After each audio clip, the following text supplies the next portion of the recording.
All right, my name is Rich Schmidt. We're here with Alan Mitchell at his home in Junction City. It's July 29th, 2022. Thank you so much for joining us today, Alan. First question to get you started is why wine? So I don't really know. I mean, you would have to ask wine because I didn't really find wine or seek out wine. It sort of found me.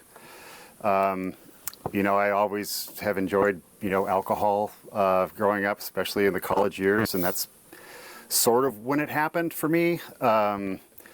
I started out working in a vineyard, tying vines for 4 cents a vine. This was Houston Vineyards, and the way that happened was I had just finished graduate school, and I'd been studying in Europe overseas. I was in Austria at the University of Salzburg, and I finished my graduate program, got home, and still was not really in the world of wine other than being around it and drinking it from time to time. I was primarily interested in beer. Mm-hmm. But I had a friend in Austria, and so when I came back and finished my degrees, I, instead of going out into the job market, I decided that I was going to go back to Europe just for fun for the first time. I'd also spent a year in Germany as an undergraduate. Of course, there was a lot of fun to be had being an exchange student, but you still are a student and you're still kind of working. So this was going to be the first time that I was going to go back to Europe just for fun, mm-hmm. for a few months. And so I needed to find a part-time job. I didn't want to go interview for my real, straight job at that time because it'd be kind of awkward to get a job and then tell your boss, it's like, well, I'm going to be gone for a few months. Are you cool with that? And so instead of doing that, I looked for part-time jobs. I put myself through school working on a farm. So I had that skill set. And so I looked for jobs. It was hard to find a job. This was in 1988. It was kind of a recession going on. It was not easy to find a job then. I worked for a temp agency for a while, which was terrible. But I knew that's just what I had to do. I just had to, earn money and save money mm-hmm. so I could go back. Mm-hmm. At some point, I saw an ad in the Eugene Register Guard, classified ads. They were looking for vineyard help, and this was at Houston Vineyards, like I mentioned, agricultural labor. And I was so desperate to get out of my temporary job, which was working at the Emporium warehouse. It was an officer and a gentleman type of a scene, and so I took the job. I'd never set foot in a vineyard before. And Steve and Julie Houston hired me. We had a small training program. We actually pruned, and we did the pruning there, and we pruned the vines with their instruction. And then that was over, and they had a labor contractor come in to do the rest of it, actually a vineyard management company, to do the brush pulling and the tying and finish it off. Well, the vineyard management company was owned by a guy named Bruce Beal, who actually needed help. They recommended me, and I went to work for him and continued to work for him and started to see more vineyards, meet more people, started to develop an interest in wine. I still really didn't know much about it. And so then I finished out my little stint working for Bruce, made my money, went back to Austria, and we sort of base camped in Austria and traveled around. But by that time, I was very much interested in the world of wine. And so being back over in Europe, this is Mecca. So I, really got into it mm-hmm. and started to learn more about it.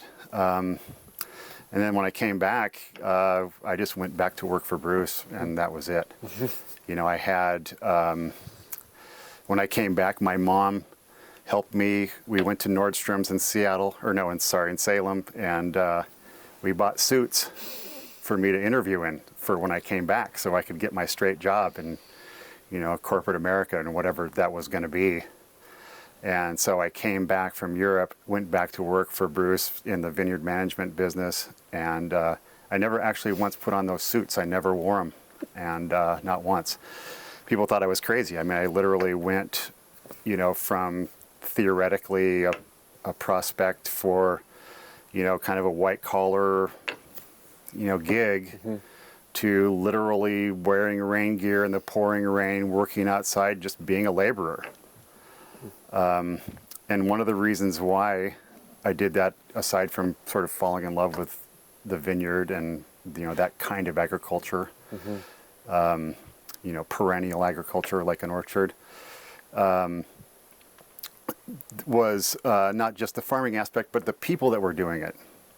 And that was one of the things that really attracted me to this, because the people that I was meeting that were growing grapes in Oregon and also making wine in Oregon were very interesting. These were people that didn't need to be doing this. It's kind of a rich man's game.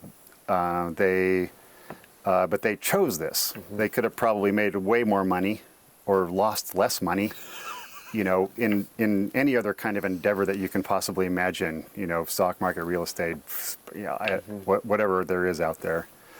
But they were in this because of a passion for this, and that made them very interesting.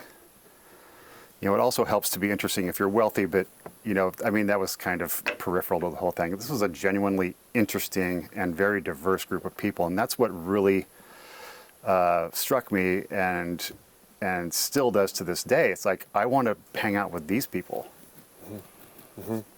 And some of them, well, most of them, almost all of them really, still had some kind of a paycheck job in the real world. They were real estate people, they were accountants, increasingly they were .com guys, stockbrokers, but they, their square outside world kind of was left behind in this new, to me, world of wine and growing grapes. And so with that, I just kept working, and so I'm completely self-taught in that regard. My degrees are in German and political science, and I do have a background in farming. I'm mechanically inclined, which helps a lot for farming, because you're constantly fixing stuff and doing stopgap measures of just to keep stuff operating and moving. But as that trajectory sort of developed, I became more and more interested in it. It's a very collaborative industry. It still is. People are very open, ready, and willing and happy to share their knowledge and their experiences, their expertise. And so in the vineyard management business, you're working with a lot of different clients all throughout the state, not just in the Willamette Valley. So you're meeting a lot of people, and you're learning, constantly learning. And there's no shortage of literature to read, of symposiums to go to, trade shows. So really, I sort of just turned it into a DIY apprenticeship, and that's kind of how I looked at it. I didn't really foresee myself as just doing that forever, but I saw that as a way for me to continue to learn the industry, to meet the people, and to someday do I don't know what. I didn't really have a goal in mind at that point. Some people, particularly my mom, after helping me buy those suits for interviews, was, completely, at a loss. It's like, what are you doing here? But there was actually kind of a plan, even though it didn't necessarily have a goal, and that, to cut to the end, kind of somehow wound its way through to having my own vineyard and having a winery that I own, that I have together with my business partners, Jeff and Victoria Wilson Charles. And so I sort of jumped to the very end there, but that's kind of how everything started for me. It was just very organic. It was very, I don't want to say impulsive, but it was just, this is where I felt like I really needed and wanted to go. So before I come back to that, I want to back up a bit. You mentioned kind of at graduate school. So tell me about where you grew up and where you went to school, and what you were thinking at the time would be your life after you graduated. Right. So I'm a fourth generation Oregonian, born in Portland. My wife is a first generation Oregonian, born in Corvallis. We actually met in high school, or we went to high school together. We didn't meet there. We met much later. So I'm, deeply, I don't want to say patriotic, but I'm all about Oregon, and the more places I've gone, the more I love Oregon. I consider myself an Oregonian, first, and a U.S. citizen by law, because you have to be that if you're going to be an Oregonian. So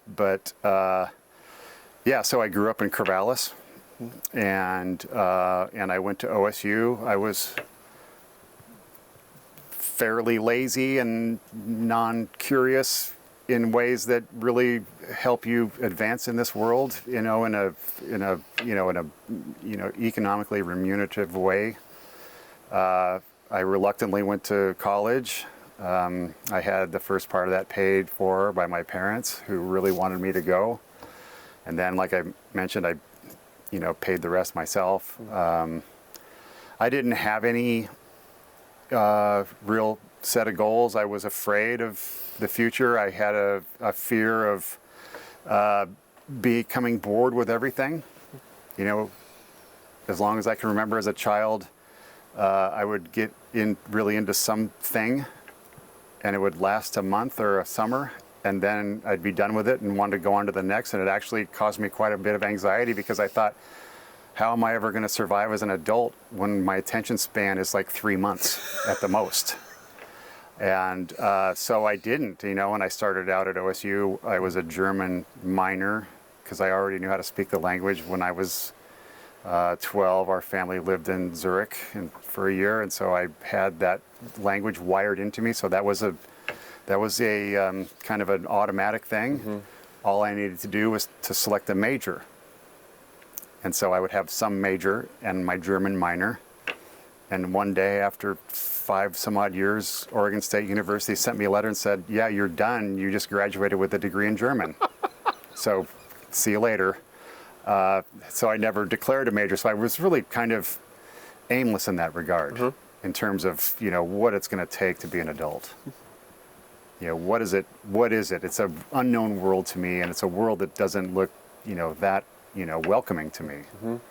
I've always felt comfortable in that world, but not as necessarily as an active, constructive, successful participant in that world. Mm-hmm. And so, but as an undergraduate, there's a fantastic program, and it's still in existence. It's the Oregon State System of Higher Education, combined with Baden-Württemberg, which is the state in southwestern Germany. So universities, PSU, OSU, University of Oregon, there may be others, have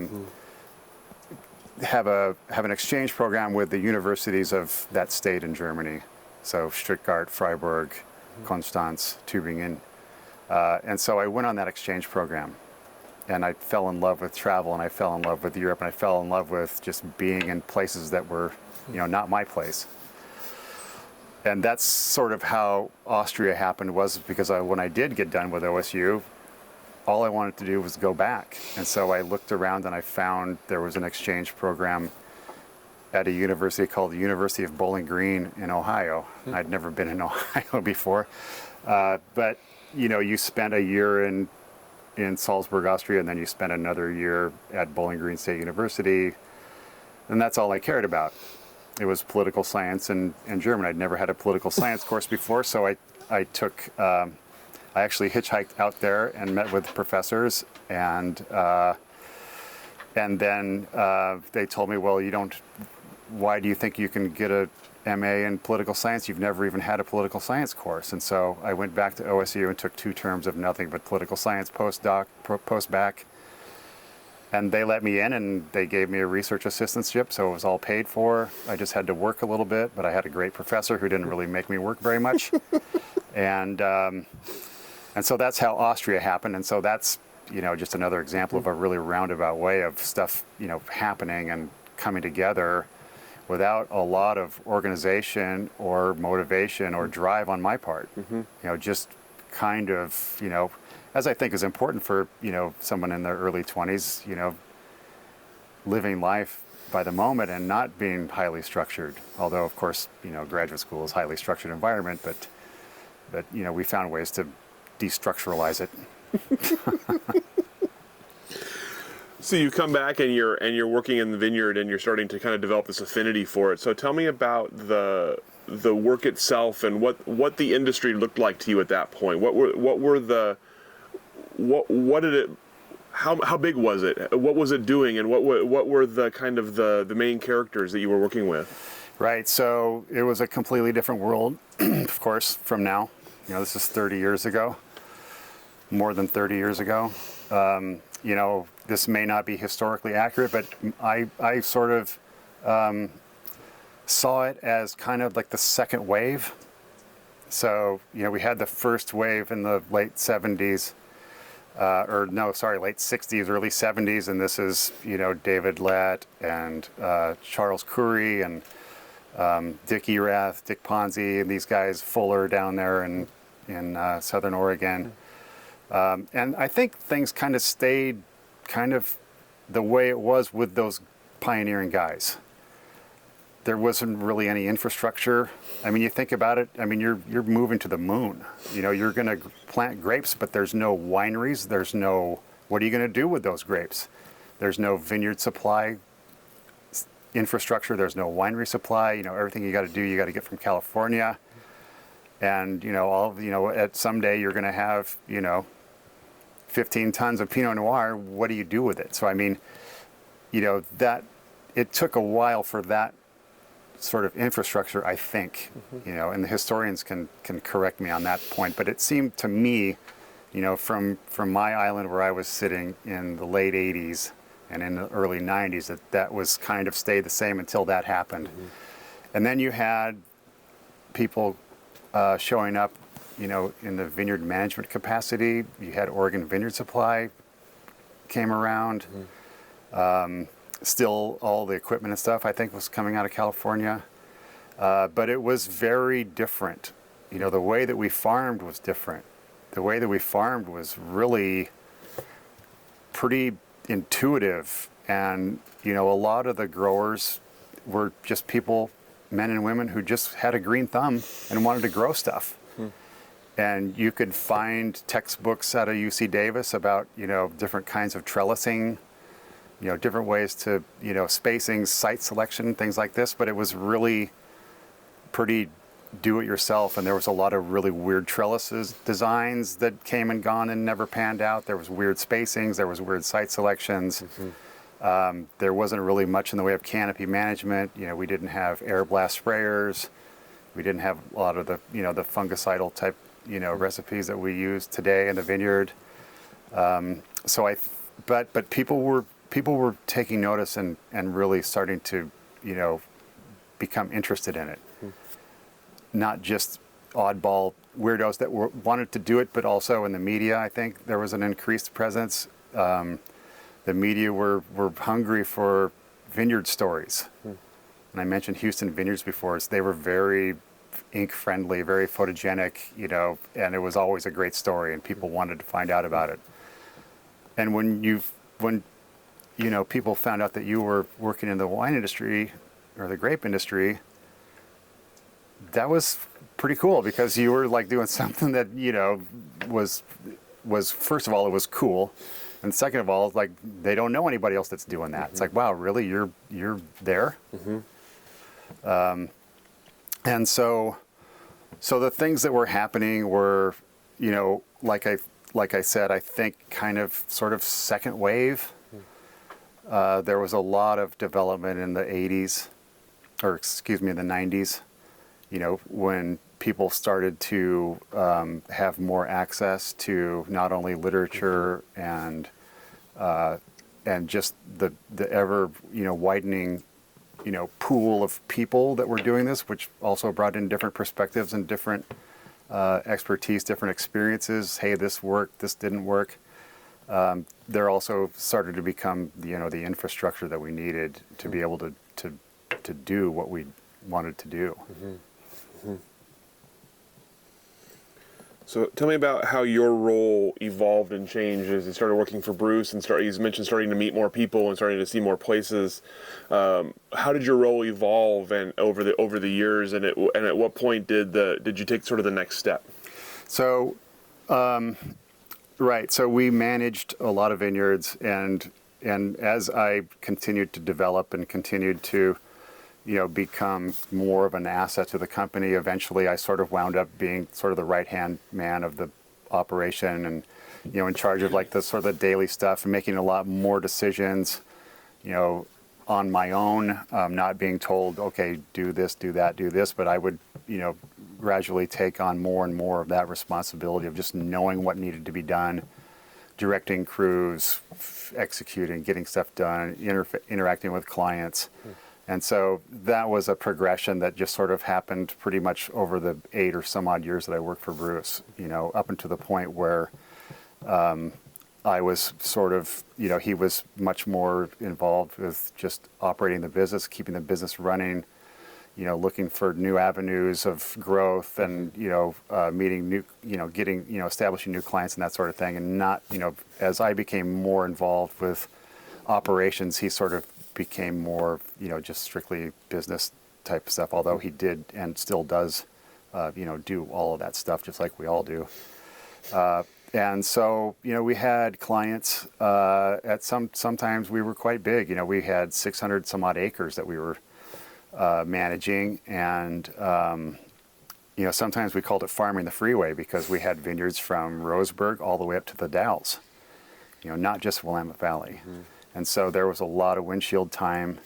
Right about that time, cell phones were starting to happen. I mean, we used to do this with no cell phones, and I don't know how we ever did that, but we did. And so this whole farming the freeway concept sort of became a self-fulfilling prophecy, and that's kind of what it ended up being. We could manage people's vineyards, we could bring in their crop, grow their crop, bring it in without stumbling, and do that and make, fulfill our duty. But that was kind of it. We were limited, and we had a lot of people that really wanted to go to the next step. They've been reading about biodynamic. They've been reading about live certification, about different, tilth, Oregon tilth, or, IOBC, different kinds. They're in this because it's groovy, and they want to take it to the next level of groovy, and they want to start farming in a way that, and a lot of times, and most of the time, we weren't able to offer. And I would have to have that talk with people. Like, I can help you, and I will help you do this, but I can't implement it for you. Mm-hmm. Because I'm farming the freeway. I'm chasing crews, I'm, putting out fires and doing all this sort of thing. And I can't, get a cow horn and fill it full of, manure and bury it and then dig it up and then spray your vineyard with it. I just don't have the, what we now say bandwidth for that. Mm-hmm. I just have to keep the wheels from falling off and, make sure that, we, through all the vagaries of, of agricultural pursuits of any kind, that we do the best we can to pull the whole thing off. And mm-hmm. so that was becoming kind of an increasing, element of, I don't want to say tension, but, that was happening more and more. And eventually it got to the point where one of our clients, who is now my business partner, was one of the most interested in doing everything. They wanted to do compost tea. They wanted to do all that. And, right around the year 1999, things sort of came to a head. They wanted to hire me away from the company that I worked for and be their full-time vineyard manager, so that we could mm-hmm. really develop a really groovy, holistic, mm-hmm. Integrated concept to growing grapes. And so, but with 12 acres, that doesn't work. You have to have 60, 70, 80 acres before you can economically justify having a full-time person. It just doesn't pencil out because, what am I going to do all the time? And so right about that time, they said, well, have you ever thought about doing a winery? And seems funny now thinking back about it, but I said, well, I have thought about that, and I would consider it if the right investor came along, because we don't have any money. All of this that you see was done basically by me and my wife. I mean, we did it all ourselves. But anyway, they asked me that question, and I said, well, yeah, if the right investor came along. And they said, well, how about us? And that I was a little bit taken aback by that. I knew that that they had that they had resources. Mm-hmm.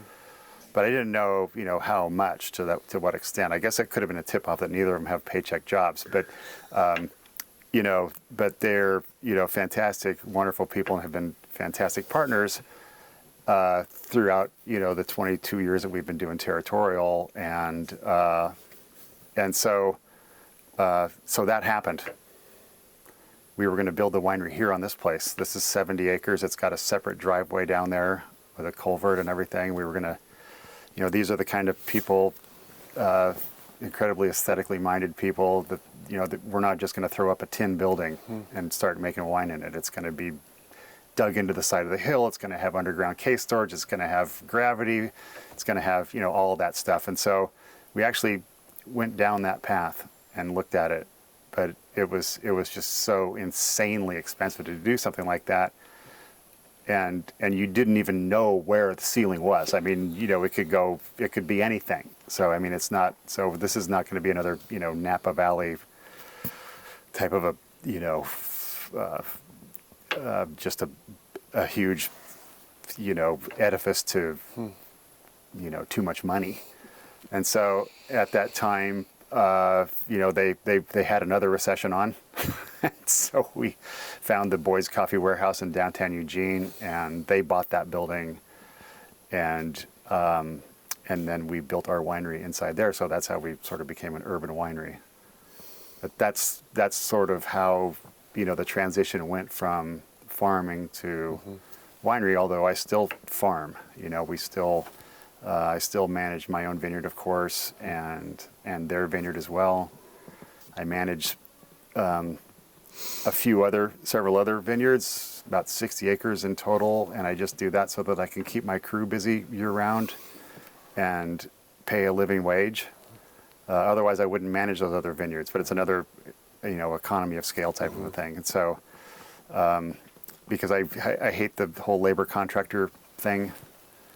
I think there's a lot of exploitation there, and also it's basically like having turnover every year. My guys have worked for me for over 12 years, and they know exactly how we like everything to be done, and so yeah, I can't imagine my life if I lost them and had to turn that over, because I would have to start working again. And I say that somewhat facetiously, but I mean we do actually, when you drive by here and you see a guy up there wearing rain gear, or you see somebody on the tractor in a spray suit, that's me. It's not a vineyard management company. It's not anything else. And so in that ways, I mean, we still hearken back to the way it was kind of when everybody was doing their own thing and there wasn't vineyard management companies. And so that part of it, is still there. That's the part of it that I still really love. And that's how sort of we did all of our stuff. Like I mentioned, we did it all ourselves. I made all my own plants, and we couldn't afford to do anything. I drove every single post that you see up there. I built the deer fence. I did all of that. And when I was working for Bruce, I would bring the tractor home and work, till dark, or, on the weekends. And because I was still young, you could still do that when you're young. And so that's, and that's actually another thing that just occurred to me, the earlier question about how things have changed in Oregon. And this hasn't changed that much, but it's changed a little bit. But I think one of the things that sets Oregon apart in the world is that you can still get into this industry just through your own will and desire to do it. Yeah, it's going to take a little bit of money, but you don't have to be you don't have to be like the fifth generation of a chateau in France, or like, a .com guy to just buy the chateau. You can actually still do it here. Maybe not as much as when we started, but that was very much, another aspect of the industry in those earlier days that was really cool. And we, I don't know if everybody did, but I mean, I was certainly aware of it. It's like, wow, you can get into this really rarefied 5,000-year-old industry just because you want to. And there's nobody there to tell you can't do it. So I want to talk about before we get into the urban winery part, I want to talk about the farming a bit. You mentioned that the desire for change into a more holistic biodynamic, that's early for Oregon to be getting into that. That was, I'm curious about the process for that as you did start to change farming methods. What was the process like for learning what you needed to do and then actually implementing those kind of measures in the vineyard? Well, for us, really, it started with the compost tea. But then, it went to live, low input viticulture enology, the program, the Oregon program, which is also has the salmon safe tag, and the IOBC, the European sort of component of that. And we did that for 5 years, maybe more. We did the paperwork, we did the bureaucracy, we did the inspections, we paid the fees, we put the logo on our bottle. And learned a lot from, the sort of the structure and the guidelines and the whole concept of salmon safe and low input, integrated pest management, primarily, for me was my biggest takeaway from that. The only reason, in my opinion, that you get certified is so that you can sell more wine, to be utterly cynical about it. I don't need to have a merit badge on my shirt driving down Ferguson Road that says I'm certified organic. I mean, it doesn't matter to me that anybody knows or doesn't know. But being able to put that officially on your bottle and on your packaging and your materials and stuff, that should translate into better sales, more sales. It should contribute to a more robust, basically, for the lack of a better word, just the economic part of it strictly.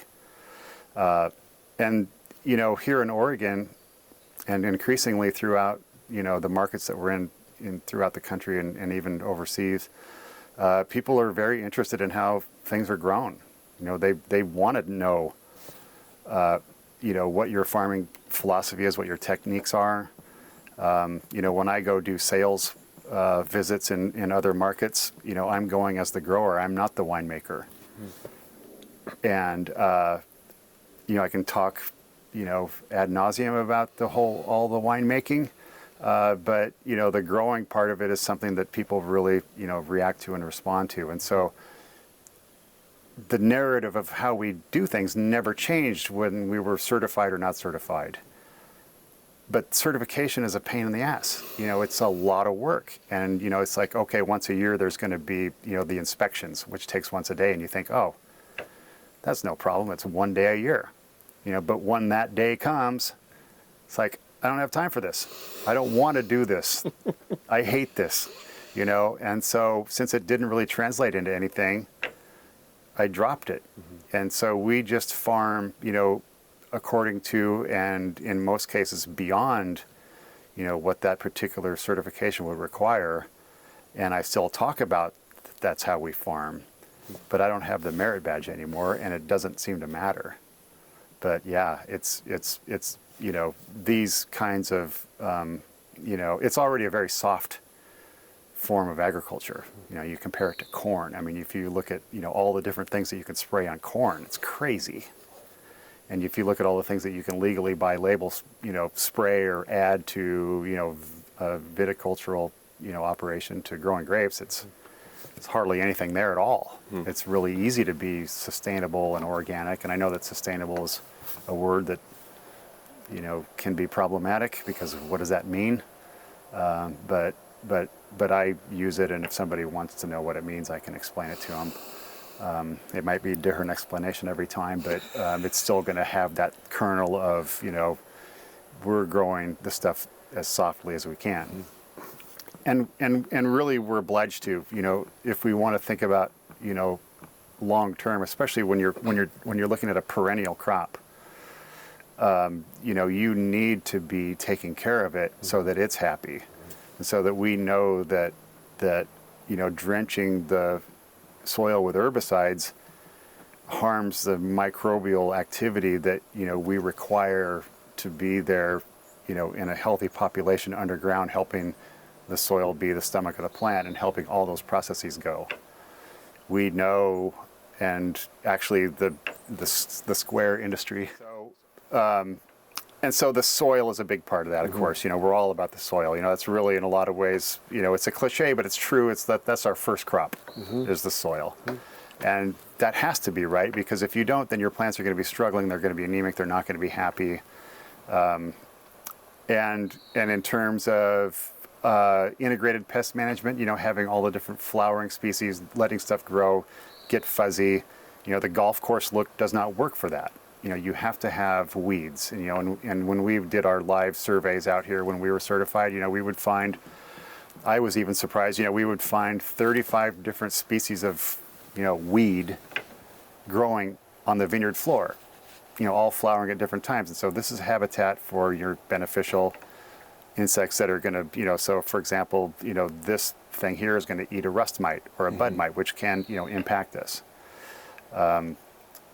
Insecticides are out of the question, basically. I mean, they even knew that back in the 60s. If you go back and read General Viticulture, which was published in the mid-60s, and I think it's been periodically updated. But even back in 1965 in California, where there was nothing that you can't fix with a spray.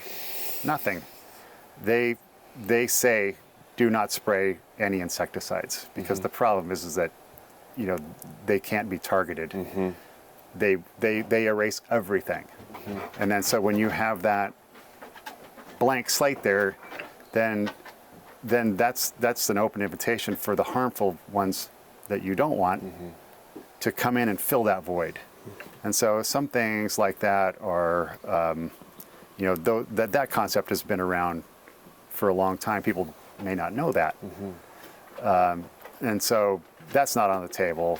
And so what's left? Okay, it's really about the soil and what you're doing with the soil. Amending the soil.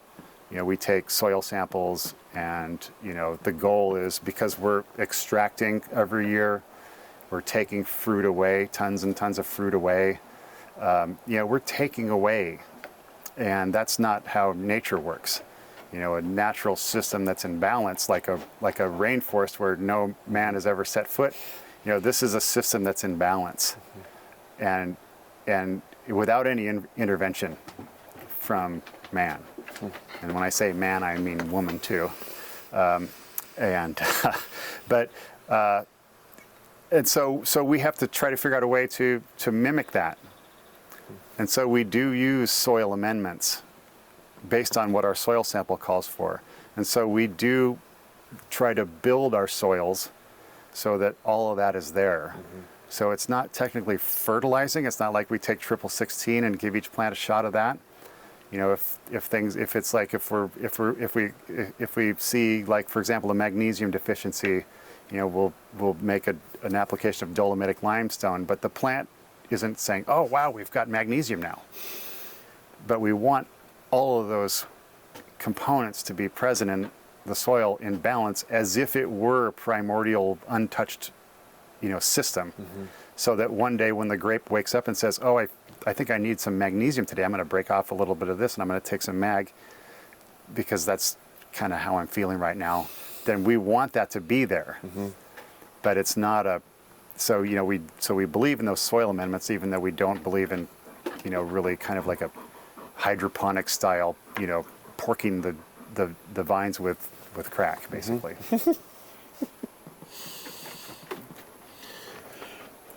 So what about, at the time when you were asked about if you ever thought about getting into the winery part of things, the wine part of things, how serious were you at that point, and how much thought had you given to being in wine?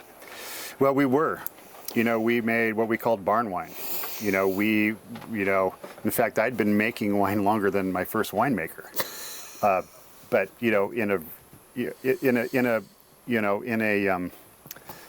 in sort of a hobby that just went way too far.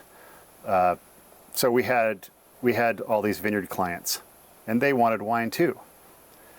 You know, one of the things that happens to you in the wine industry is, you know, when you go to the family picnic or the gathering or whatever, and they say, oh, well, Alan can, you know, why don't you bring the wine? You know, and my brother would, you know, he would have to bring like a bag of chips. And I say, well, I want to just bring the bag of chips because the wine isn't free for me just because I work in that business, you know. So anyway, that sort of translates into what I'm trying to get at here. The different growers that we had, you know, they're not wineries, they're growing grapes for wineries. And they want wine too, because they're in the same boat, and also they want to drink wine. And so what we would do is, for example, we'd take like a ton of grapes from a grower with you know, with explicit warning that very good chance we can screw this up, you know, but if you trust us, we'll do it. And so we would get a ton of grapes, for example, which is, you know, 60, 70 cases worth. And we would make the wine in the barn. And then we would buy the glass and buy the cork, and we would make the wine and bottle it and then split it with them. And so we were already making wine on a ridiculous, silly scale. But I mean, it's a lot of fun. Mm-hmm. But it was hard for us to do very well because the same time that you're making wine is also when you're supposed to be harvesting all these 600 acres. So you can't call up the client and say, yeah, I can't really come harvest your vineyard today because I'm racking this barrel of Pinot Noir in the barn. And so there was a lot of neglect, you know, and we poured out a lot of wine, you know, particularly white wines with no real way of controlling refrigeration. But occasionally we would make some really, really nice wines. And so that's kind of how that part started, you know, as a pretty kind of like an industrial strength hobby. And it was a way for us to get free wine, you know, basically by the sweat of our own labor, you know, and then give half of it, and it was a beautiful thing. People loved it, and I mean, it was a you know, it was the first time I realized how much people love sort of the mystique of a bottle of wine that does not have a label on it. I mean, and to this day, that's something that's like, ooh, that's special. It doesn't have a label, or it's like a duct tape, you know, with you know 2000 you know 2 written on it. So coeval with sort of the development of, you know, the whole vineyard trajectory for me. I guess, you know, at the same time it was happening all this, you know, wine, and we learned a lot that way. You know, my best friend Brad Beal, Bruce's brother, who was an amazing winemaker, was a huge help. And we would, you know, get, you know, chemicals and, you know, like citric acid and stuff like that, and that he would find somewhere, and we would, you know, and then he would help us, you know. And a lot of times the help sessions had to go late into the evening, you know, hanging around the barrels, you know, making sure that the quality was just right. And so it was a glorious world, you know. We were young, we were single, we were working in the wine industry, kind of being cowboys, but also taking it very seriously, and it was just a really magical time. So how did that translate? What were your expectations upon purchasing a property and going to commercial wine? What were the expectations you had, and how did it actually translate in the first few years? Right. So, you know, from the very beginning, you know, I lived in town in Eugene and was, you know, doing kind of the opposite of what people do now. People like want to have a little place in the country and they commute to town. I was doing the opposite, living in town, commuting to these beautiful properties all over the Willamette Valley. And of course, I was obsessed with finding a property. I hungered for it. It was a constant thing. I want to live on one of these places. I want that to be me. And you know, I found this place. It was a very, very long time ago. We built fences too, because in the vineyard business you have to build a deer fence. So we learned how to build fences, and so we actually started doing fencing projects when things were slow. And so I went out one day to bid a fence at this house when it was down there. This house was moved here and it was down on Grimes Road. And I went out and I sat on the porch of this house long time ago, presenting a fencing bid to the owner of the house, who happens to be John Newmeister, who has Cattail Creek Farms. And I would actually park my pickup down in front of this place. It was all Christmas trees at that time. And I would look at this place and think what a great place it was and how cool it would be. And right about that time was the invention of cell phones, which didn't really work anywhere, but this was a place where I could drive my pickup where I knew my phone couldn't work. And they actually still don't really work out here. And sometimes I would sit and I would eat my lunch down on that road and just look at this place. And this was years before we bought this. And in the meantime, I was looking. I had a real estate friend. And I said, just keep looking. You know, this is what I want. I want something in the country. I want something that you can plant grapes on. And you know, of course, there's nothing. There's never anything. And then one day, I met with Bruce and one of his friends who was a house mover, who was a guy that moved this house and who owned this place. And they said, why don't you drive out there? I think that place is for sale. So I drove out here, and it was this place, the place that I used to come and look at.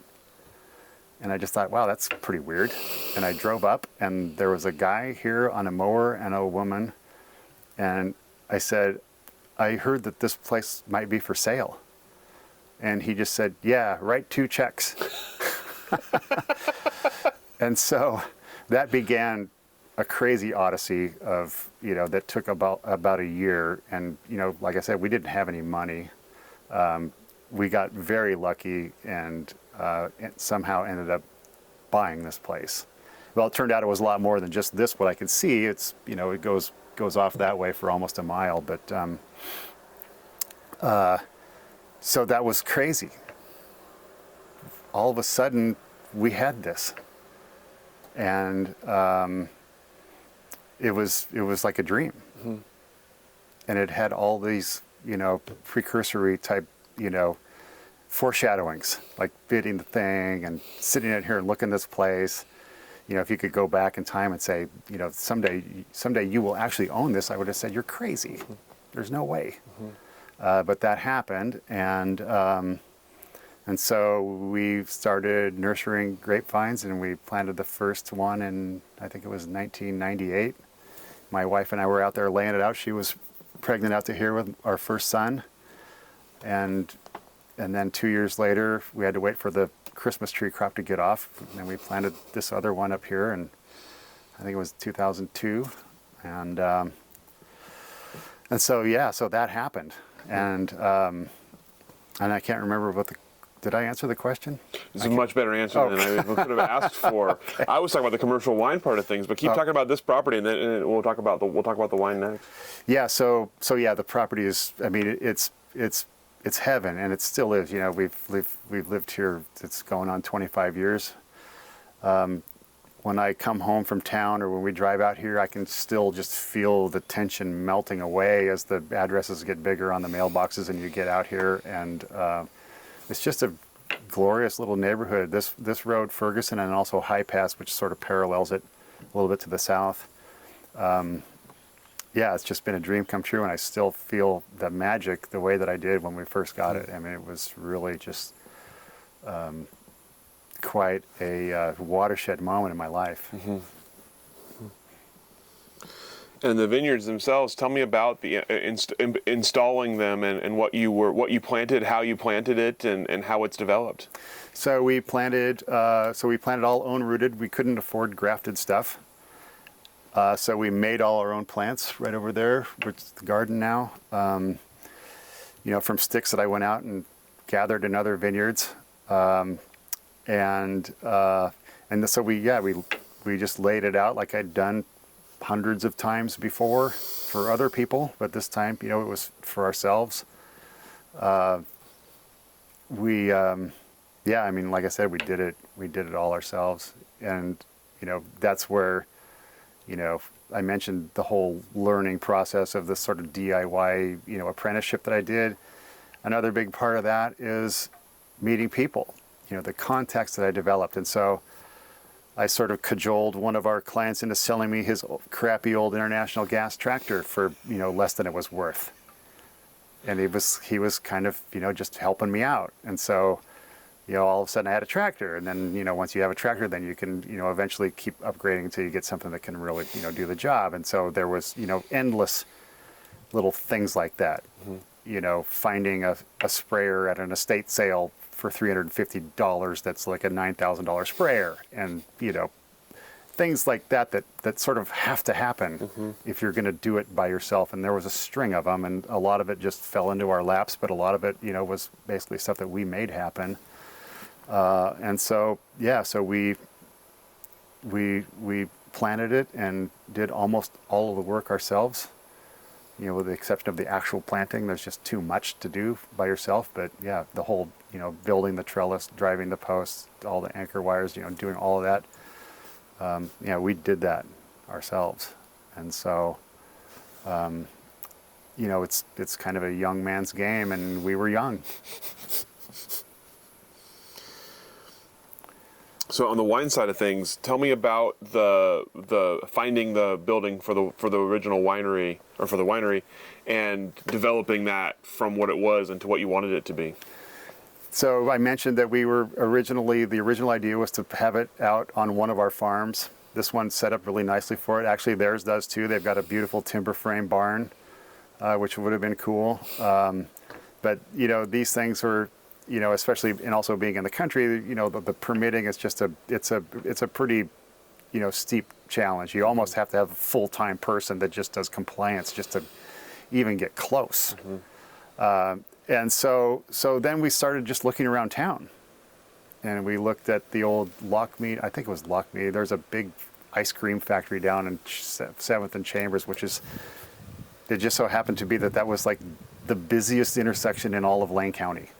And so, but I mean, this was like a huge compound, and it was like a rabbit warren inside. And then we found the old Boyd's Coffee Warehouse, which had been sitting empty for 2 years, down in the Whitaker neighborhood, mixed-use neighborhood. So we're surrounded by houses. We've got an E-Web substation. There's some, and now there's breweries and distilleries. We're 2 blocks from Ninkasi. 2 blocks the other way is Oakshire, Hop Valley, Heritage Distillery.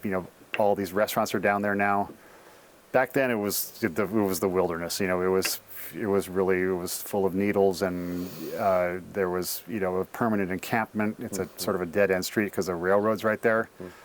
But this is a 12,000 square foot box with 25-foot high ceilings and concrete tilt up, and with some office space and their display room, which is now our retail room. And so, so they had another recession on, and so that was able to be had for pretty cheap, really. And so when we looked at it, it was huge. I mean, it looked like the Trailblazers could play in there, and we thought, well, okay, but I mean, it'll work. I mean, our winery will be like this little couple tanks and a couple barrels way down there in the corner, and what are we going to do with all this space? It's like, well, now it's packed to the gills. I mean, it's full of tanks and barrels and case storage and everything else. But anyway, we had this blank slate that also had some of the infrastructure, which set up perfectly for a winery. It had they had where Boyd's Coffee tested all of their espresso machines and that sort of thing. It had a Formica counter and a sink, and it was a perfect size for a wine lab, and that's what it is now. It's a lab. The retail room had, it was crazy. They were going to have a coffee shop down there, but they had like the acoustic tile ceilings and fluorescent lights and crazy, weird, horrible wallpaper and like brown carpet, and so I don't know who would want to drink coffee in a place like that, but anyway, so it had that, but then it had this big, huge open space. So we cut out a 25 by 25 foot square and put a 1% slope on it and a drain. And so that's basically the crush pad where all the, work happens. We cut some floor drains. We did some plumbing. We put a chiller up on the roof, and then we built a wall from the last 2 bays so that we have climate-controlled indoor case storage, so we don't have to pay, the Abbey or somewhere else to store the wines for us. So we have our own climate-controlled case storage. The building takes up almost the entire footprint of the property. So what that means is that when we're harvesting, when we're processing fruit, it's all inside. We don't have to have tarps and tents and stuff for, because in harvest time it's raining too most of the time. And so that's another great luxury that we have, in addition to being an estate winery, is that we can, our processing happens inside. It doesn't matter what's going on outside. So that's kind of how the winery happened. It happened at a time when, I don't know if you remember this, but that was when Hoof and Mouth was all over Europe. And so there was a big quarantine. And so we were kind of, and then of course other things happen in the bureaucratic world of, real estate and everything else, that we were coming right down to the 1 inch yard line for harvest, and we still hadn't, it wasn't done. And our press was stuck somewhere because a press is agricultural equipment. So even though Hoof and Mouth is not going to get on a press and we're not going to bring it in here and infect our cows, it was part of that ban. So our press that was coming from Italy, we didn't have a press. And it's August and stuff is getting ripe and we've got fruit, and what are we going to do with it? And so we cobbled together some of the stuff that we could do, which, a lot of it was used, so we weren't subject to the Hoof and Mouth quarantine. We bought a really nice crusher destemmer from Adelsheim. We bought some nice equipment from other people, but we didn't have a press, so we had to borrow a press. And we borrowed an old Wilms air bladder press from Die Crisp, who has Lumos, and so we had a press that we could do, and we actually started processing wine with our press and with our stuff that we had cobbled together. And we were in the second day of processing, I think, and a bureaucrat from the city of Eugene walked into the winery with a piece of paper saying that we were allowed to be a winery. And we just kind of said, thank you, nothing to see here. Thank you. We'll finally get started Right, now. yeah, we can start. Because we just told the grapes to wait, until we get this piece of paper. So anyway, that was, I guess that's sort of the highlights of the Boyd's Coffee Warehouse that is now Territorial Vineyards.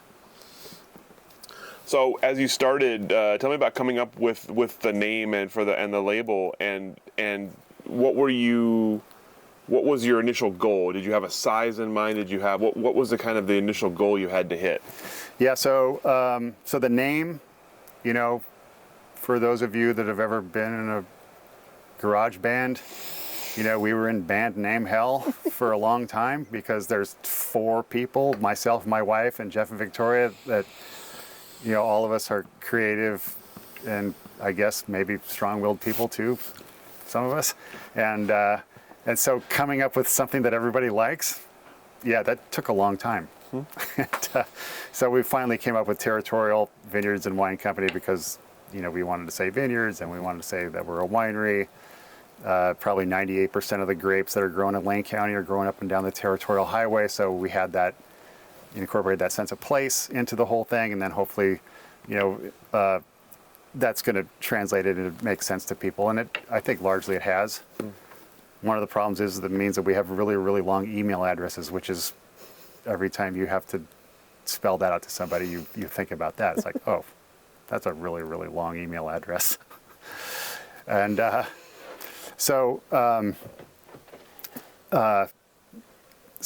that's the name. What was the second part of the question? Sort of initial goal. What were you anticipating in the first few years? So when we started, the University of Washington up in Spokane they were doing some studies on the economics of wineries.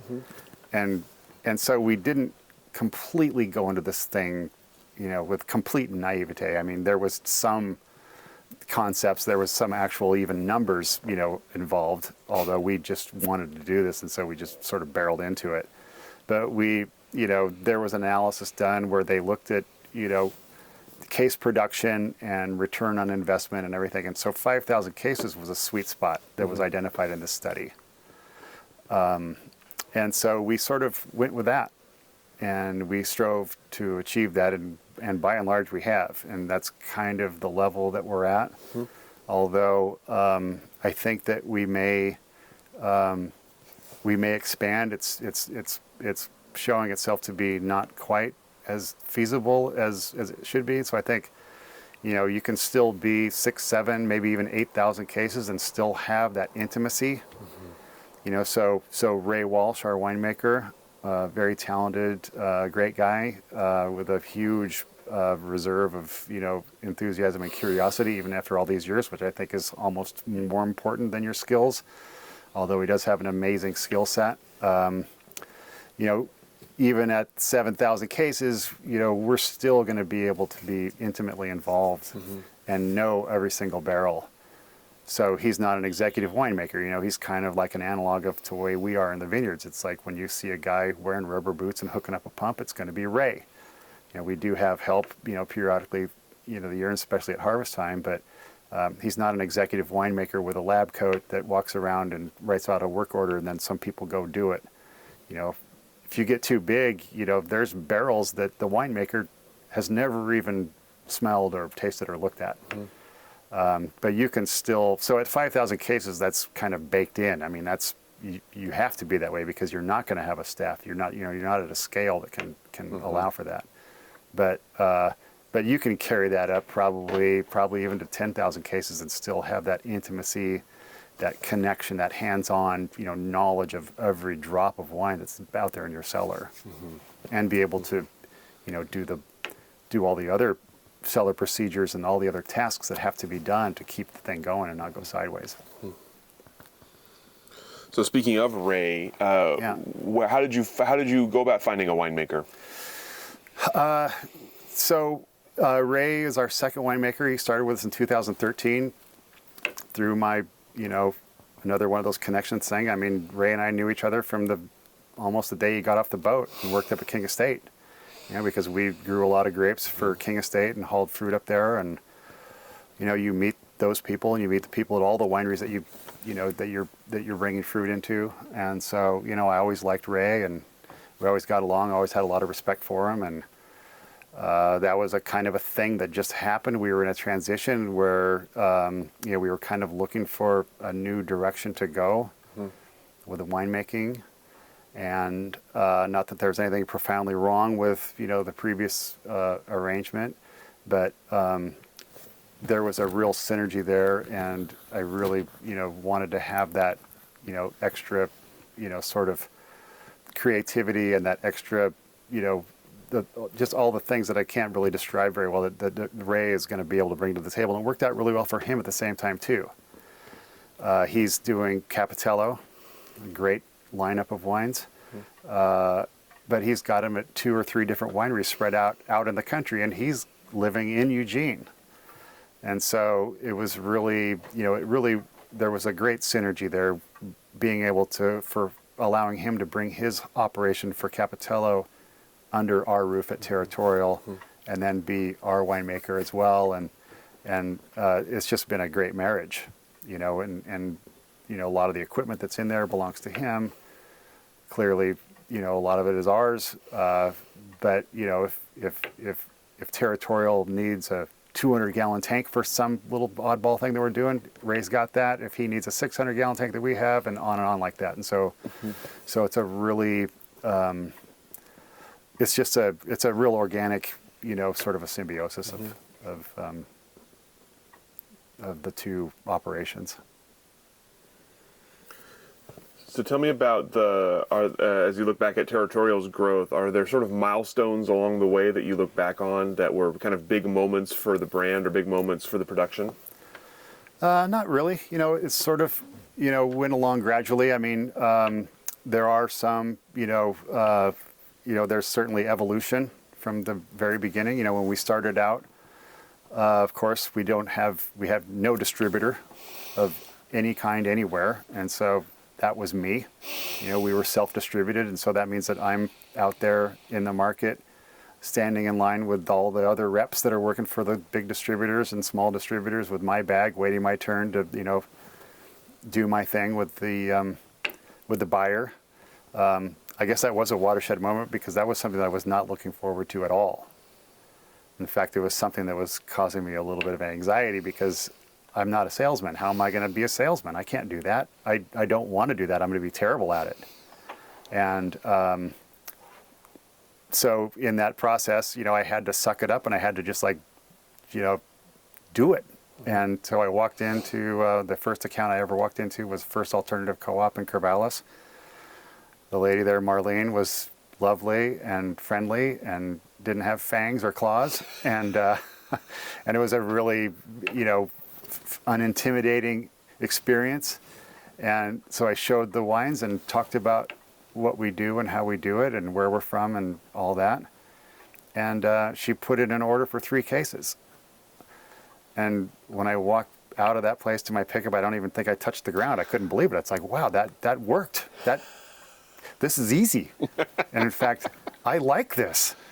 And I'm good at it. I didn't, it never occurred to me that I could be good at it. But I mean, it's not that I was necessarily good at being a salesman. It was just that I could present, the Territorial product, the Territorial story, the whole thing in a natural way that people could understand and like. And so I'm sure they get high pressure salespeople and doing that. And so, not being that person was a big help. And so I guess that was kind of a watershed moment for me, that realization that I could sell wine. And then getting a distributor and learning that whole thing, that was a huge learning curve. In the beginning, it's like we're a boutique artisan small scale brand, so we need to have a boutique small scale distributor that's really groovy. Not somebody that we're going to get lost in their book, which is a word that you heard a lot. People getting lost in a book of huge distributor that also does Budweiser and they do everything, it's like, how am I going to fit into that book? But, the thing that we learned was that a lot of these distributors that were boutique were one-man operations. And they're running and gunning, and one guy's trying to do the whole thing. And, they ended up not doing a very good job. And that was why, we switched to that platform, because it got to the point where I was not doing a very good job. It was too much. And so I was starting to do poorly or not as well. And so we needed to, make that change. And then it took us a few years to figure out that, you don't really want a distributor called Nice Legs or, boutique. It's like, I look for the one that says Bevco, and that one is going to work because, they've got 10 people at desks doing who knows what.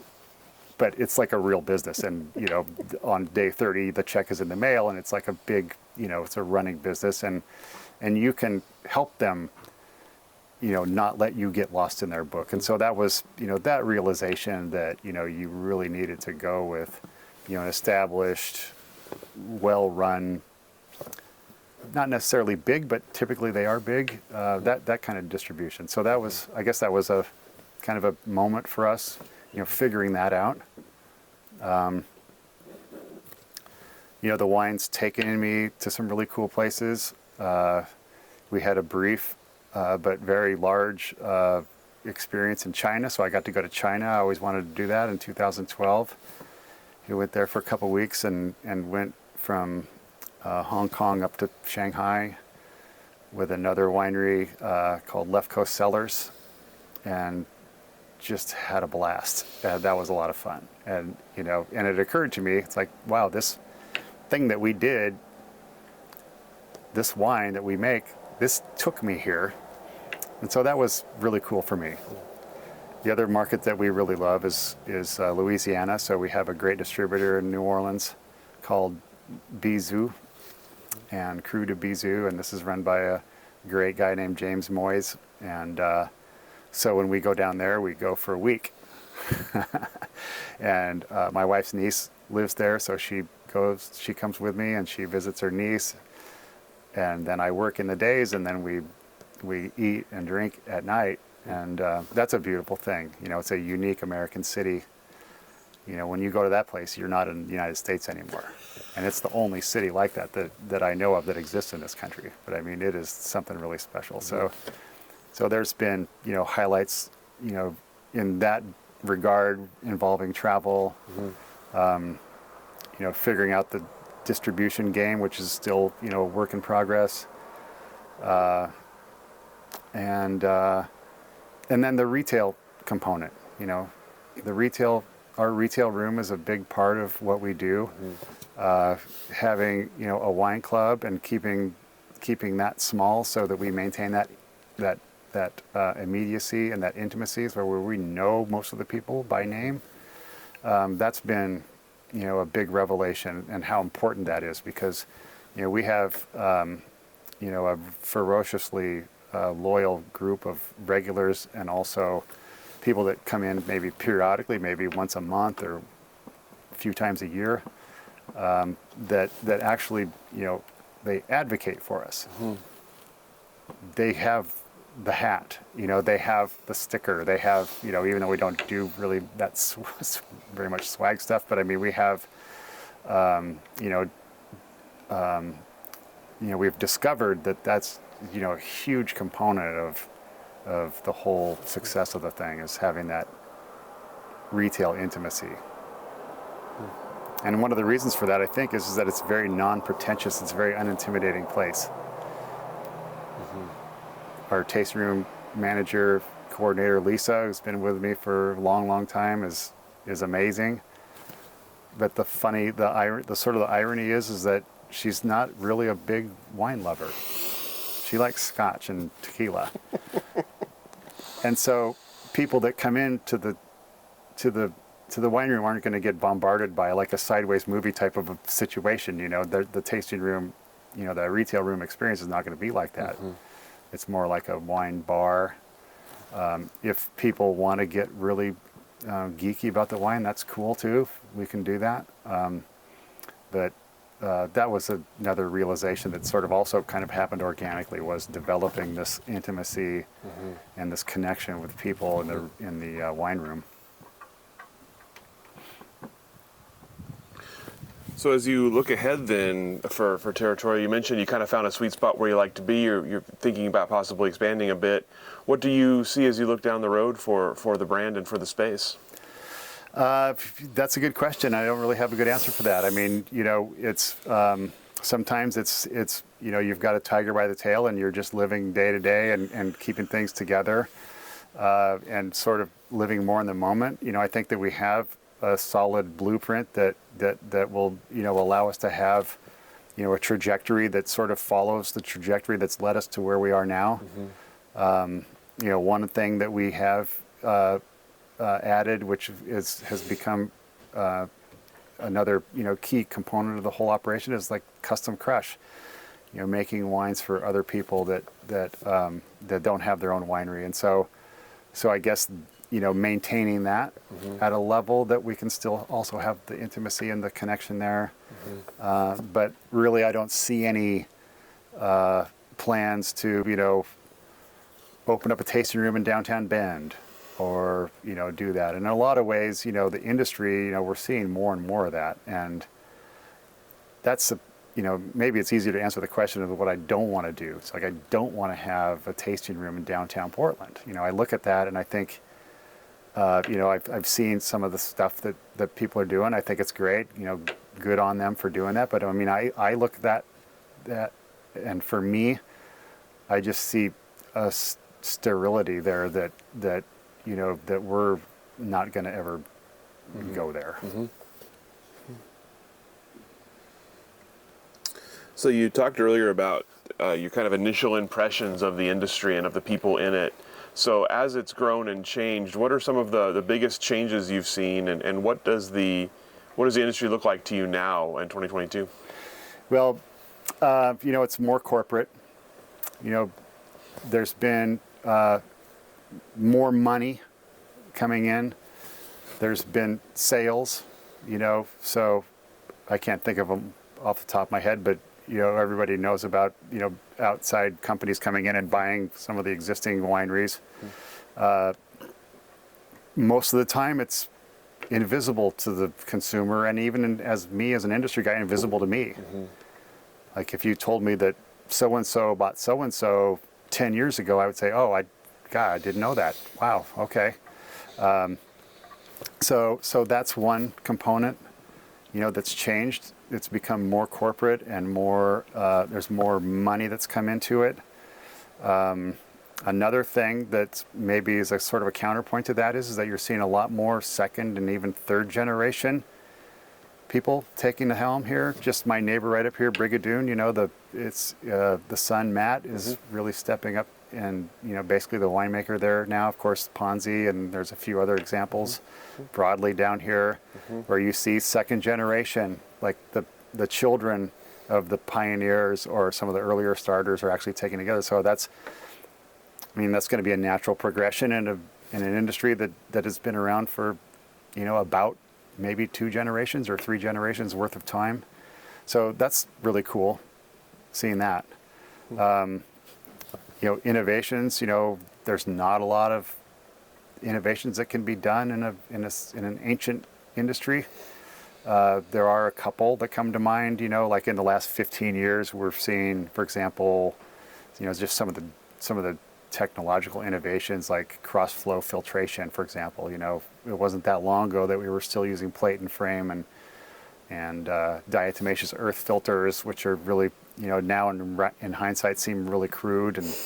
And I don't know if you've ever seen a DE filter, but that looks like a Rube Goldberg nightmare gone wrong. Not that the crossflow filter doesn't look like Rube Goldberg made it, but it's such a cleaner, more efficient, better way to filter wine. And so, there's been some technology advances that have gone on in the industry. But I think the big changes are money from outside of Oregon coming in, and then this generational thing. And on that kind of same plane there, what happens next? What's next for the industry? Are there things you're looking forward to, or are there things you're fearful of in the future? Well, yes and no. We still, even though the industry has achieved, a level of development and maturity and basically just volume that few people, envisioned back, like in the times when we started. Despite that fact, we still see volatility. Some of it is self-inflicted, people planting so many acres of grapes every year. It's amazing. We're, when you go to get grapes from a nursery, a lot of times people are still buying hundreds, if not thousands of acres worth of Pinot Noir vines to plant in the ground. And you think as a grower, but also as a industry person, of where's that all going to go? And so we still see, fluctuations in the industry that, perhaps 30 years from now we won't see if things even out and becomes more, stabilized, reaches, some kind of equilibrium. So a lot of that, like I mentioned, was self-inflicted with so many people planting so many grapes, and where's that all going to go? But we also have on the other side, which we've seen recently was, the wildfire season of 2020. So we destroyed, 2,000 gallons of Pinot Noir that could not be saved. And a lot of people did, and hopefully they did, because it was, basically unsalvageable. And so that combined with, a frost that we had this year, which, impacted a lot of people that have never been frosted before, that's going to impact supply the other way. And so theoretically, if you're an economist, you look at that and you say, wow, that's going to lower supply. And so demand, so prices are going to go up. I do have to say that I like to see like a generally low yielding year, or a year that might be considered, getting close to disaster category, as long as it affects everybody evenly. As long as it's like not one region has to pay the price, because I do think that we're constantly dancing around this issue of oversupply, which makes it challenging for not, it's challenging for everybody, but it especially impacts the smaller producers. That don't necessarily have like the whole infrastructure or the resources to ride out those kinds of things, or basically purchase their way out of a supply problem, whether it's a deficit or a surplus. So I guess I'm looking forward to like more equilibrium. If as many tanks went into buildings as vines went in the ground, that's a start, but then you still have to sell it. And that's something that we never really realized until we got, up to our ears in this thing is like, yeah, it's quote unquote easy to grow it. It's easy to make it, but you can't force people to buy it. So the selling is, that's still a hard part. And so whatever's happening in the overall economy, or specifically with the wine economy, we feel it. Well, let's talk about that a little bit. The selling it, you mentioned kind of discovering a joy and affinity for it early on. How has selling wine changed, and how have you had to change to keep selling it? Now now instead of going out and selling wine bottle by bottle, account by account, I'll go to a market and do like a staff training. So meet with the crew. I'm still me, and I'm still saying the same things. There can be some minor differences because you're dealing with industry insiders. So there's some things that you may not say to like a retail account, but it's actually, to me, more enjoyable to sell to professionals. And when I say sell, I don't mean sell. I mean present and train and not only talk about who we are and talk about the wine, how it's made, how it's grown, talk about the sensory aspects of the wine, but also to talk about to them about how will you sell this wine. Here's something about this wine that you can really, if you walk into an account, these are the kinds of things that you can say about this wine that's going to help you sell that, because you're talking basically to sales people. And I love that. I mentioned our retail room earlier. I love the whole retail room, but I don't like working in there because I don't like talking to people about wine that much. That, and this is going to sound kind of nasty, I guess, but the retail level of talking about wine has never interested me as much as talking and working with professionals. A lot of times in the retail setting, you'll have somebody that's really excited about wine, which is great. I love that, but they'll ask you a question about the wine, but they don't really want to hear what you say. They want to show you that they know all of that stuff and that they are going to answer the question for you. And so, it's a funny kind of thing that happens, but that never happens in the professional side of it. And so my role as selling wine has sort of evolved into more of, presenting wine to people that will ultimately be selling it. So as you look back from the moment you're at now, what are what are you proudest of in the wine journey so far? I think that it's a much more micro thing for me. My biggest pride and my biggest joy comes from actual individual vintages, like every vintage that we release. I love the wines. I think that they're gorgeous. I think they're stunning. And just about every wine that comes out, I'm going to tell somebody, this is the best one that we've ever done. This is it. This is crazy. And that keeps happening. And that, to me, so that's a much more micro thing. I don't know if I have any big sort of macro answer to that question, but I still get a huge kick out of that. Every time we do a new release, every time we have something, that we do, and then and we do a lot of small, real specialty stuff like single vineyard stuff, especially for wine club. Those are a lot of fun. So that's kind of where that all happens for me. It's on that level.